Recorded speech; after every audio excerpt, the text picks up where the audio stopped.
मैं कुलदीप सैनी ज्ञान अड्डा प्लस में आप सभी का स्वागत है। आज का हमारा टॉपिक है बेसिक फिजिक्स। इस वीडियो को देखने के बाद आपको कोई भी फॉर्मूले को याद रखना नहीं पड़ेगा।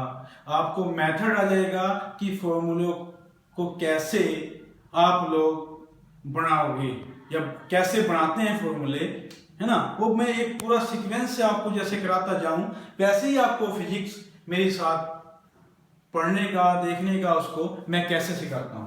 देखिएगा, सबसे पहले मैं बात करता हूं डिस्टेंस और आपका डिस्प्लेसमेंट।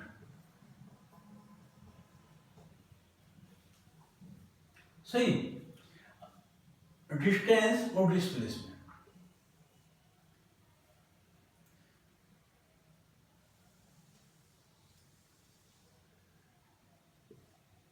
ये पूरा क्या हुआ आपका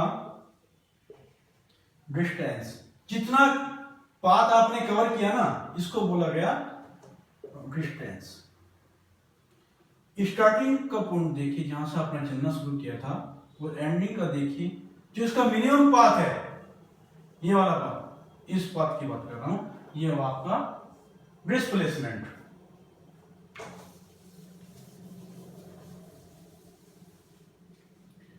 अगर आपने इधर से चलना शुरू किया और आप जाके ऐसे सेम इसी पॉइंट पर जाते हो जो आपका स्टार्टिंग का था, तो यहां पर आपका डिस्प्लेसमेंट क्या हो जाएगा? जीरो। डिस्प्लेसमेंट क्या हो जाएगा? जीरो। लेकिन डिस्टेंस आपका जीरो नहीं होगा।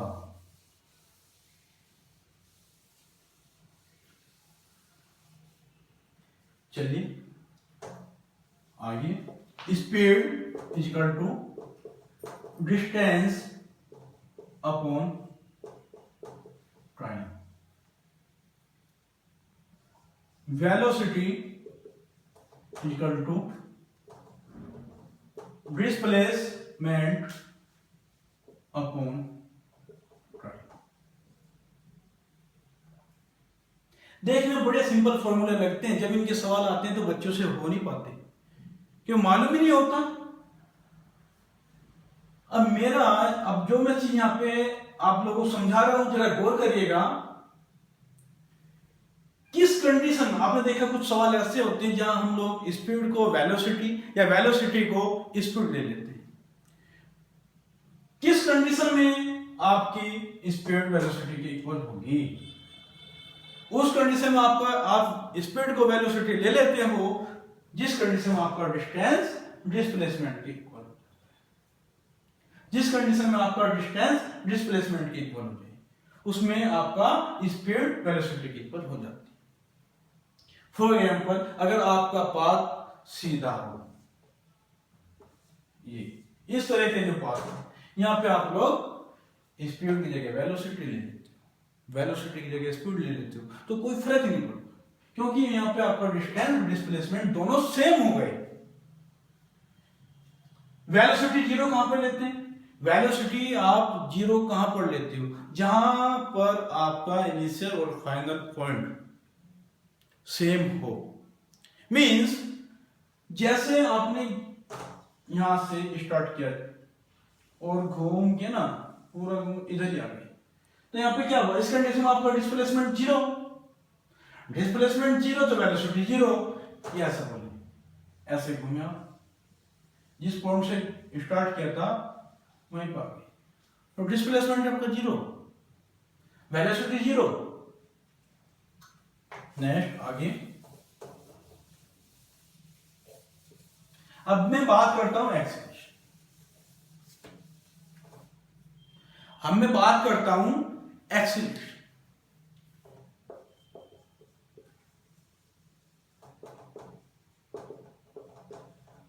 Velocity upon time, velocity upon time, या ऐसा बोलिएगा change in velocity upon taken time.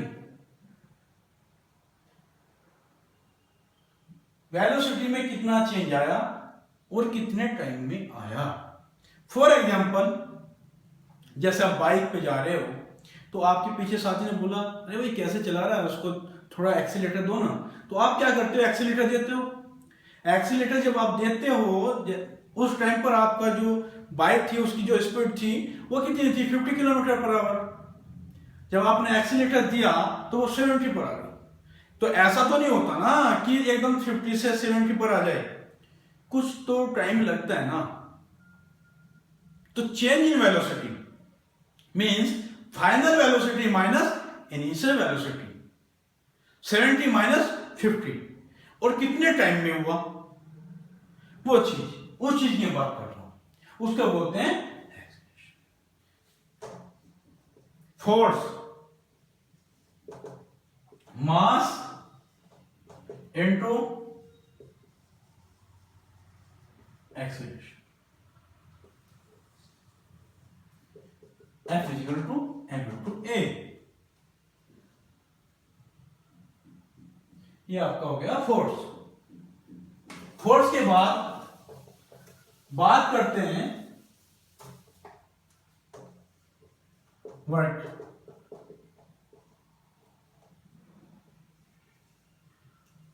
Force into distance, force into displacement.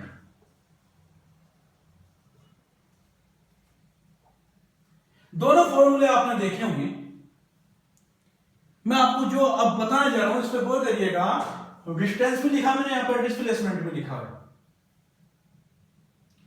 जहां पर आपका पाथ फिक्स होता है वहां पर आप डिस्प्लेसमेंट को लेते हैं। किसको लेते हैं, डिस्प्लेसमेंट को लेते हैं वहां पर। फॉर एग्जाम्पल सिलेंडर और आपका पिस्टन। आपका जो पिस्टन है वो सिलेंडर के अंदर ही तो अप डाउन करता है ना, तो वहां पे आप पाथ उसका फिक्स है, उससे आगे पीछे तो जाएगा ना। तो वहां पे आप किसको लेते हो, डिस्प्लेसमेंट। अगर आपका पाथ फिक्स नहीं है तो आप किसके लेते हो, डिस्टेंस। और आगे मैं थोड़ा और बात करूंगा। अगर फोर्स आपको एंगल से लग रही है, किसी एंगल से आप फोर्स लगा रहे हो, तो उसके लिए क्या हो जाएगा, cos theta, cos theta.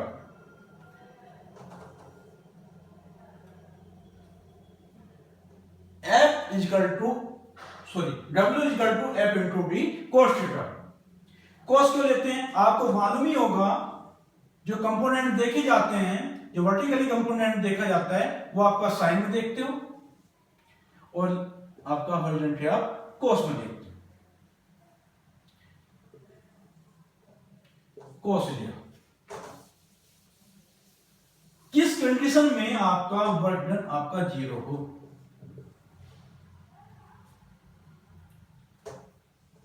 Angle अगर आपका 90 डिग्री होता है तो आपका वर्क डन 0 हो जाएगा। क्यों, F D cos theta, F D cos 90 degree, F D into 0, क्योंकि आपका कोस 90 की वैल्यू 0 होती है, तो 0। दूसरा वर्क डन आपका 0 कहां होता है, जहां पे आपका डिस्टेंस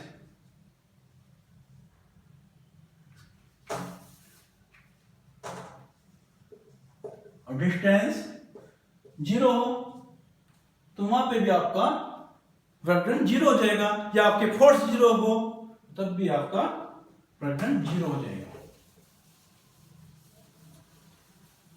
अब जो एंगल मैंने बोला आपको 90 डिग्री, यहां पे एक सवाल आता है, क्या कोस 90 की मैंने बात करी। अब देखिएगा क्या होता है, एक कुली कोई सामान लेके जा रहा है, तो जो एंगल बनता है वो कितना बना, 90 डिग्री का। 90 डिग्री का जो एंगल बना तो उसकी वजह से क्या 0। तो work done equal to 0। Means science ये बोलती है कि जो कुली है उसने कोई काम नहीं किया, क्योंकि एंगल वहां पे क्या हो रहा है, 90 डिग्री का बन रहा है। लेकिन ऐसा नहीं है, कुली ने तो काम किया ना, कुली ने काम किया है, लेकिन साइंस के अकॉर्डिंग कुली ने कोई काम नहीं किया।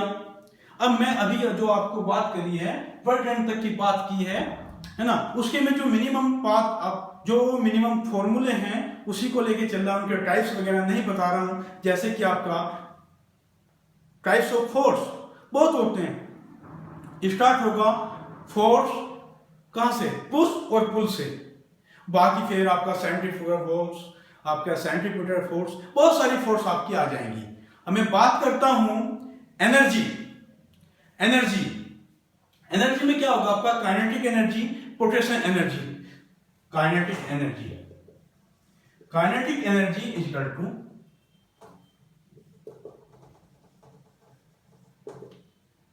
Half mv square, half mv square. Mass का m क्या है यहां पे, मास है, और v क्या है, वेलोसिटी। मास और वेलोसिटी, ठीक है। अब मैं बात करता हूं पोटेंशियल एनर्जी की। किसकी, पोटेंशियल एनर्जी की। किसकी बात करी, पोटेंशियल एनर्जी की। पोटेंशियल एनर्जी की मैं यहां पे बात कर रहा हूं, उसका फॉर्मूला क्या होगा आपका, mgh। h क्या, हाइट, m क्या, मास, है ना, ये आपका एनर्जी होगी। इसके बाद मैं बात करता हूं power. Power work upon time, work upon time. इसके बाद बात करता हूं प्रेशर, फोर्स अपॉन एरिया। ये सभी मैंने आज जो आपको बताया वो बिल्कुल एकदम बेसिक फॉर्मूले बताए हैं, और एक इसी पैटर्न से अगर आप इनको याद करोगे तो बहुत सिंपल रहेगा, और आपको ये चीजें बड़ी ही जल्दी से याद रहेंगी और आप भूल भी नहीं पाओगे। Thank you so much. अगर ये मेरी वीडियो अच्छी लगी तो देखते रहिएगा, नेक्स्ट टाइम लेके आऊंगा फिजिक्स के कुछ इसी तरह के फॉर्मूले, जिससे कि आपको याद ना रखना पड़े, और बहुत जल्दी से आप लोग सही तरीके से फिजिक्स के पूरे मेथड, एक एक चीज के अच्छे से सीख पाए। Thank you so much. Okay.